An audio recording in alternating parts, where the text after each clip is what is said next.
Okay, so we're going to start our meeting now.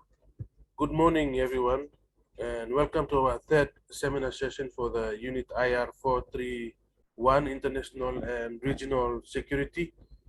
For the past 2 weeks, you have been talking about the concept of security. I believe by now you are familiar with the two different security issues that is affecting states at the moment in the international system. The first one is the traditional state-centric issue where states are seen as a threat to other states, and the second is the non-traditional security issues like the pandemic that we are experiencing at the moment. Our theme for this week, next week, is on the China threat. The China threat theory talks about China as a security threat to other countries, especially democratic countries.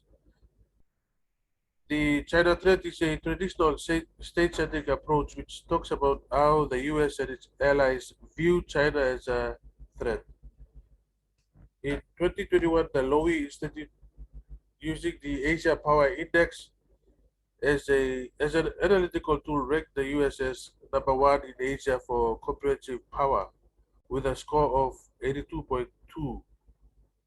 China is ranked number two for comprehensive power with a score of 47.6. So looking at the thematic measures, China is ranked number one for economic relations and economic capability. On the other hand, the US is ranked number one for defense networks and military capabilities. So this shows that the US is a military power while China is an economic power. So according to realism, in particular rise and fall realism, China is seen as a threat by the status quo power, which is the US at the moment. And China's military modernization program creates a security dilemma in the Asian region, which led to the formation of the Quad Alliance by the US, Japan, Australia, and India. The Quad Alliance is based on the Indo-Pacific security narrative, and the main focus is on the China threat theory. So they all see or view China as a threat to their security. So this is a brief explanation of my understanding about the current security situation in the Asia Pacific or Indo Pacific region. Let us now listen to your presenters and the answers to the questions related to our theme. So we'll start off with Jamie. Jamie, Mr. Fred, on behalf of Group 1, please can you share your answer with us?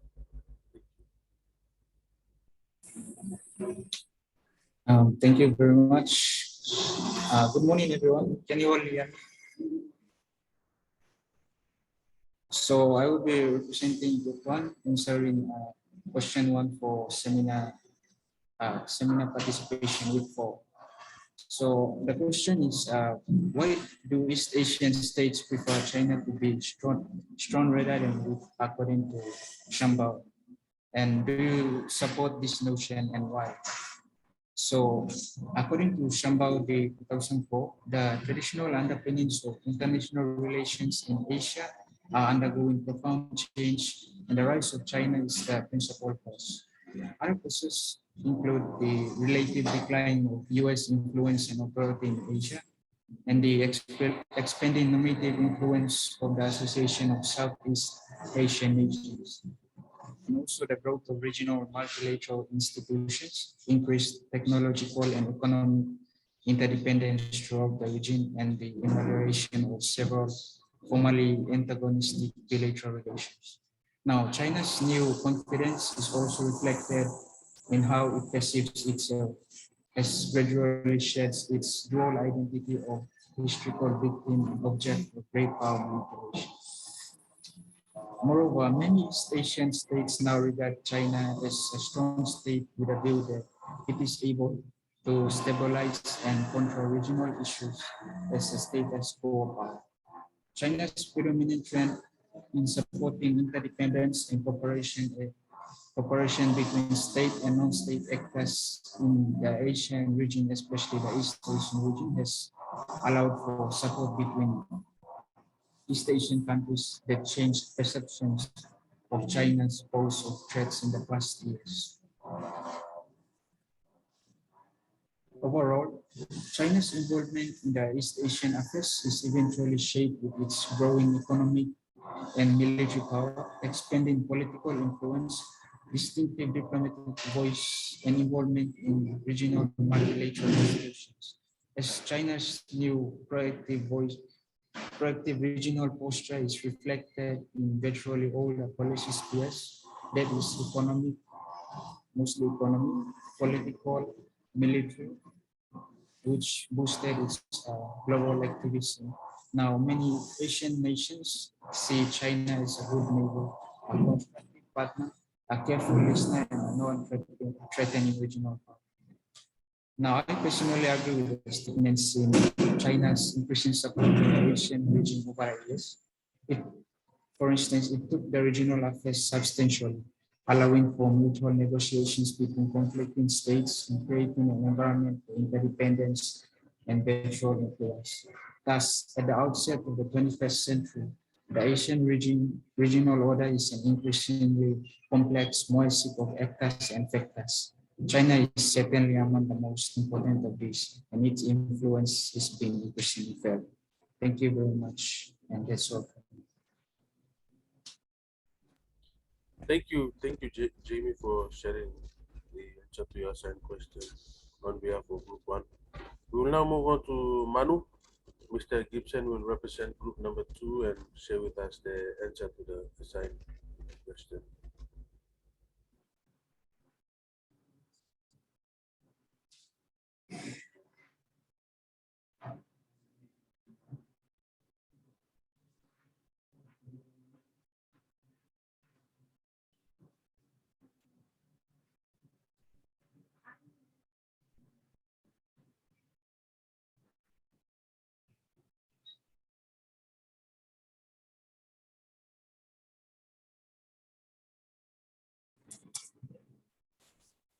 Hey, can you hear me? All right. So I'm going to be representing group number 2. Our given question was as reads, Christensen applied the security dilemma theory to explain the rise of China and its impact on security in the East Asian region. Do you think the theory best explains what is currently happening in China? So to our answer, firstly, I would like to define what security dilemma is. So according to Wivel 2011, security dilemma is a situation where the actions taken by one country to increase its own security leads to a decrease in other country's security. So now in an anarchic world where there is no world government, an increase in one country's security will pose a threat to another country's security. Therefore, it will lead to the other countries increase in its own security in order to balance power, especially in an anarchic world. Now, to answer the question, let's look at some of China's insecurities, which in one way or the other lead to China's rise in the East Asian region.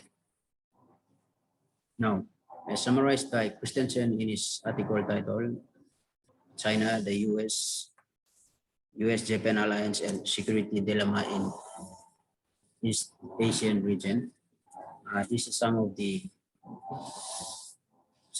answers that I've got from the article. And one is, there's 3 of the answers that me and my group got in the article. The first one is historical based mistrust, especially between China and Japan. The next one is political geography issues between China and Taiwan. And the last one is the US-Japan alliance. So now let's look at the first one. The first one is mistrust between historical based mistrust, especially between China and Japan. So now China could not trust Japan because of its imperial past. So China in the past, Japan is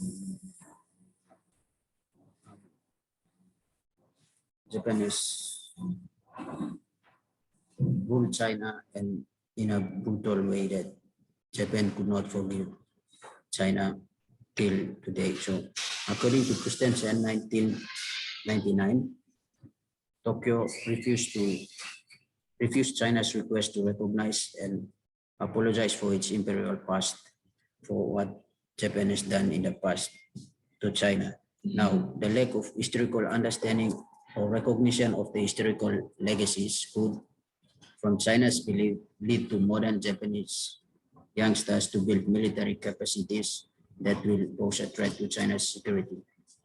Okay, to the next one, China believes that Taiwan was part of China and is still not separate from China. Now, China's fear is that if Taiwan is totally separate from China, this will enable Taiwan to build its military capacity or military capabilities, and that will pose a threat to the security of China and also future Taiwan's potential sabotage or alliances. Now, according to Christensen, 1999, page 51, and I stated, and I quote, Beijing's focus on preventing Taiwan's permanent separation from China means that even defensive weapons in the hands of Taiwan or its potential sabotage are proactive to China. Now, let's look at the third reason. Third one is about the US and Japan alliance. So most authors believe that the presence of US in the East Asian region would stabilize the potential tensions in the region. Now, continuing presence of US military in the region will contain potential tensions within the region, as I've mentioned earlier. However, according to Christensen, 1999, page 52, and I quote, Beijing would fear either the breakdown of US-Japan alliance or significant upgrading of Japan's role in that alliance. Now, if US is to break away or break the alliance with Japan, then this will enable Japan to build its military power in order for Japan to attack China, or it will pose a threat to China's security. And then, or it will also mean that China will have a powerful neighbor in the region, and which will raise tension in the area. Now, if the US is still present in the region, China believes that it will help build Japan's military. For example, the Joint Research on Theater Missile Defense, or TMD, between Japan and the US. So these are the three reasons that we believe that causes China to rise in the Asia Pacific region. So our answer to the question is yes, the security dilemma theory best explains the current situation in the Asia Pacific region. Thank you, and that's all from us.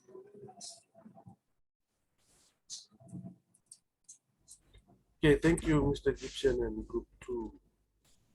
Thank you for sharing with us a very comprehensive answer to the assigned question.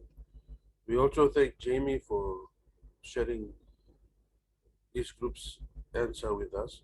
We now move on to the third group, the third and final group, and the presenter representing the group is Ms. Ella Tania. Ms. Warupa.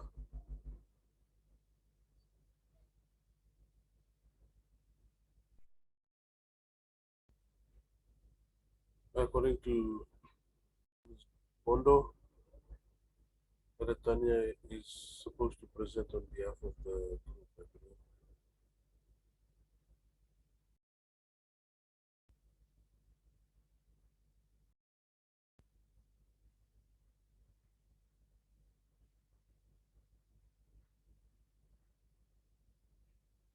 Ms. Bondo, is she with you? She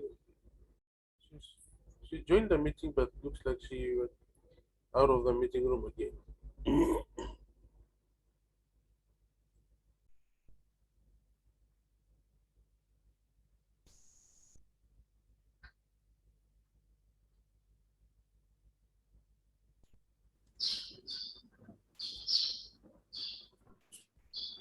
Mr. Ragin, yes.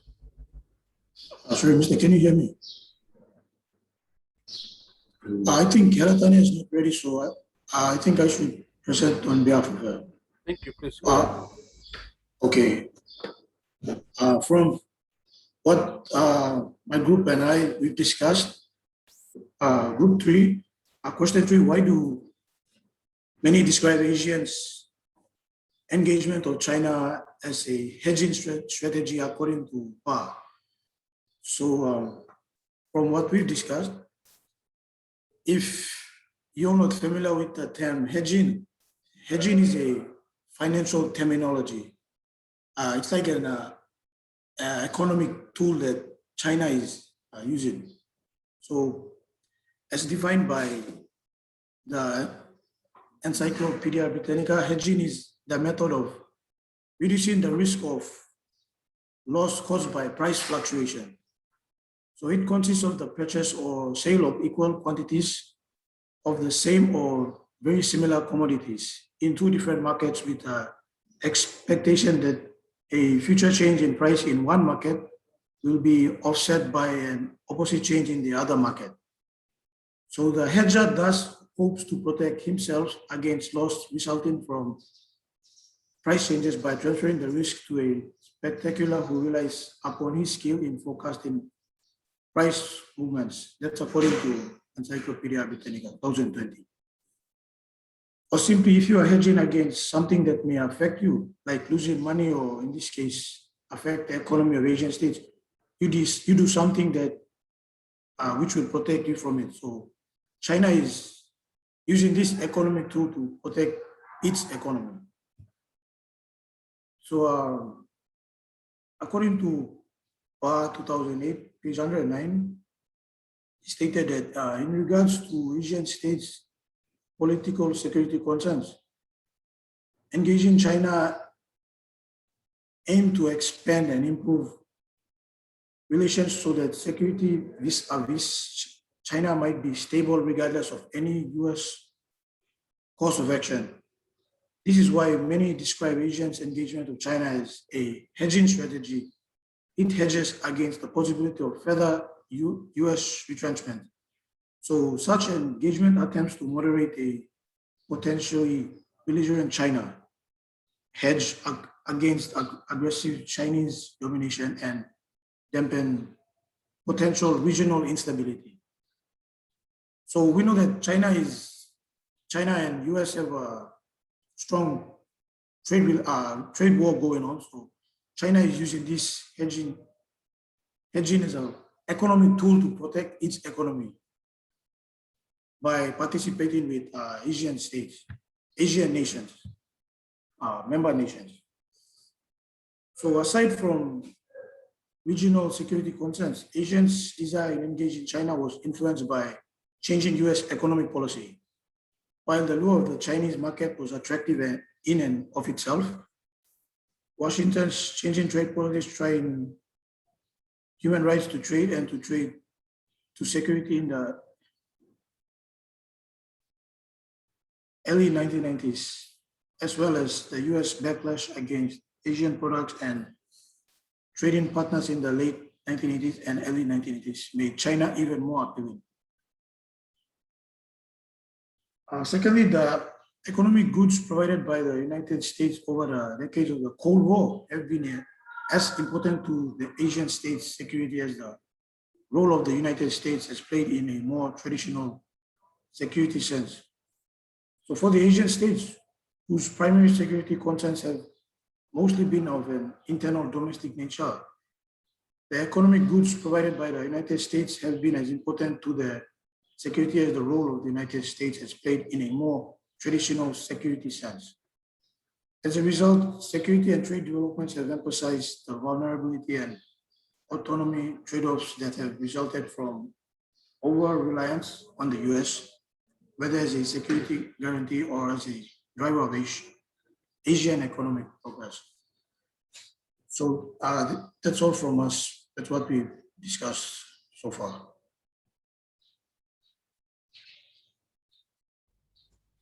All right, thank you, Mr. Rakin, for presenting on behalf of your group. Also, thank the two other presenters for sharing your answers with us, Manu and Jamie. We now look forward to tomorrow's presentation by groups 4, 5, 6, and 7. Once again, I go back to the point that I mentioned earlier as part of my